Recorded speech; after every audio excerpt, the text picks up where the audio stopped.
Денсаулық зор байлық. Өзбек халық ертегісі. Өткен заманда бір кедей адам данышпан қарияның алдына келіп: "Ата, жеуге тамақ, киюге киімім жоқ, не істерімді білмеймін. Енді кімге барып зарымды айтсам екен?" депті. Қария: "Сен кедейсің бе?" десе ол: "Я, кедеймін, бала-шағам да, өзім де ашпын, киюге киімім де жоқ" деп зарлапты. Қария: "Онда сен маған оң қолыңды сат, қанша берейін?" депті. Әлгі жігіт: "Жоқ, оң қолым өзіме керек, сатпаймын" депті.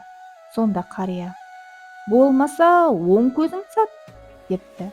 Жігіт: "Мен неге оң көзімді сатады екенмін, ол өзіме керек" депті. Қария осылайша жігітке дене мүшелерін бір-бірлеп атап "Сат" деп сұрай береді. Жігіт "Жоқ" деген жауабын қайталай береді. Сонда қария жігітке: "Барлық мүшең сау екен, және өзіңе керек екен. Онда неге тұрмысым жаман деп зарланасың? Адамның денсаулығы зор байлығы. Дені саудың жаны сау деп бекер айтылмаған. Дені сау адам барлық шаруаны атқара алады.